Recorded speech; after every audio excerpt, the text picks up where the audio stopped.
Bismillahirrahmanirrahim. Assalamualaikum warahmatullahi wabarakatuh. Perkenalkan, nama saya Anggun Hairunisa Malik. Saya jurusan Manajemen Pendidikan Islam semester 3.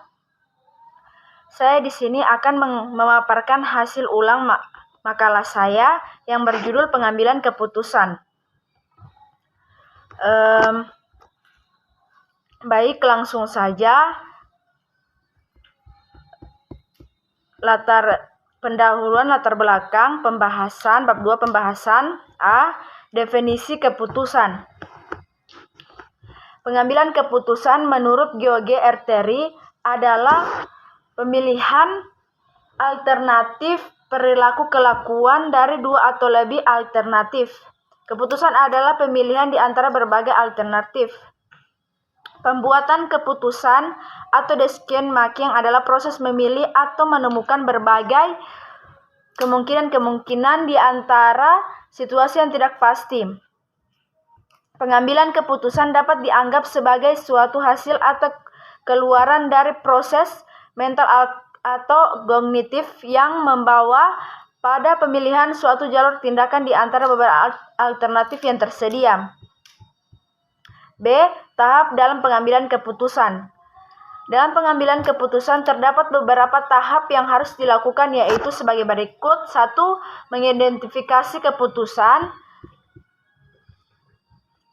Langkah pertama dalam membuat keputusan yang tepat adalah mengenali permasalahan serta memutuskan untuk mengatasi hal itu, dan juga untuk alasan tentang mengapa keputusan ini akan membuat perubahan bagi konsumen atau karyawan. Contoh lain adalah jika sekelompok orang dalam suatu organisasi menghadapi suatu situasi problematik yang tidak terlalu rumit, mereka mengandalkan diskusi di mana setiap orang yang terlihat diharapkan turut serta memberikan pandangannya. C. Proses pengambilan keputusan. Secara lebih empiris, Mintzberg dan kolegnya memberikan pernyataan yang terkait dengan tahap-tahap tersebut, yaitu menelusuri keputusan sebenarnya dalam organisasi. Adapun mengenai langkah-langkah pengambilan keputusan sebagai berikut. 1. Tahap identifikasi, di mana pengenalan masalah atau kesempatan muncul dan diagnosis.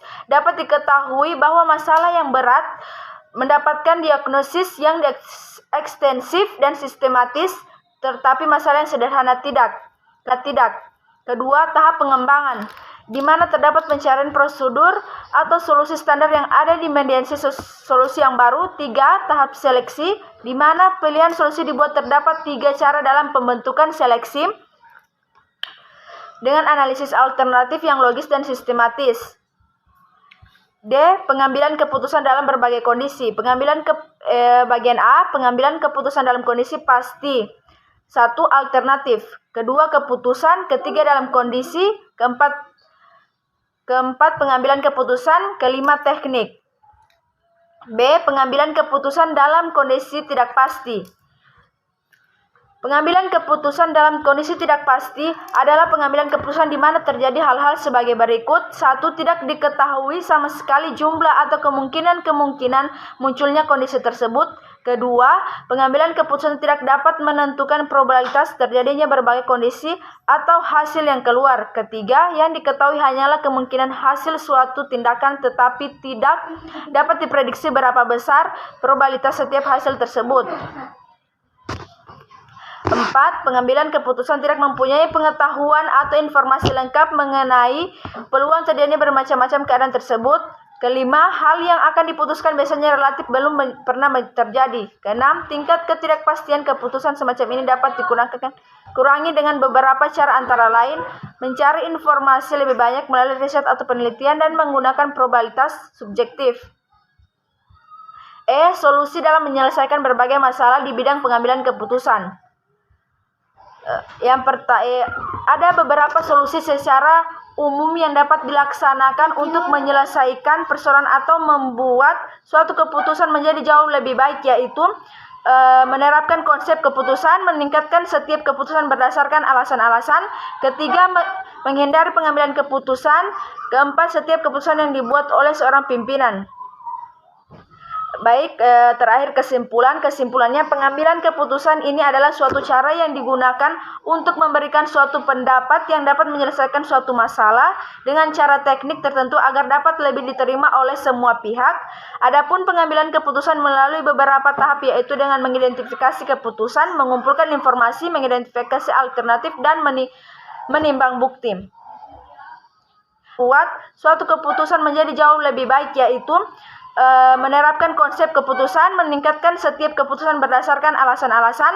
Ketiga, menghindari pengambilan keputusan. Keempat, setiap keputusan yang dibuat oleh seorang pimpinan. Baik, terakhir kesimpulannya pengambilan keputusan ini adalah suatu cara yang digunakan untuk memberikan suatu pendapat yang dapat menyelesaikan suatu masalah dengan cara teknik tertentu agar dapat lebih diterima oleh semua pihak.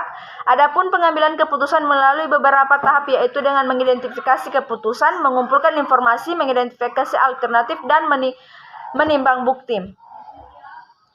Pengambilan keputusan bisa dilakukan dalam berbagai kondisi, seperti pengambilan keputusan dalam kondisi yang tidak pasti dan pengambilan keputusan dilakukan dalam kondisi konflik. Sementara yang merujuk pada pengambilan keputusan yaitu dengan cara menerapkan konsep keputusan yang hati-hati, memikirkan dampak yang timbul baik secara jangka pendek ataupun panjang, meningkatkan setiap keputusan berdasarkan alasan restriktif, menghindari keputusan yang bersifat ambigu, tidak pasti dengan cara setiap keputusan yang dibuat berdasarkan pada pertimbangan cepat fungsi manajemen. Terima kasih. Baik, itulah hasil pemaparan makalah saya dari kelompok 10. Anggun Hernisa Malik memenuhi tugas UTS. Terima kasih. Wassalamualaikum warahmatullahi wabarakatuh.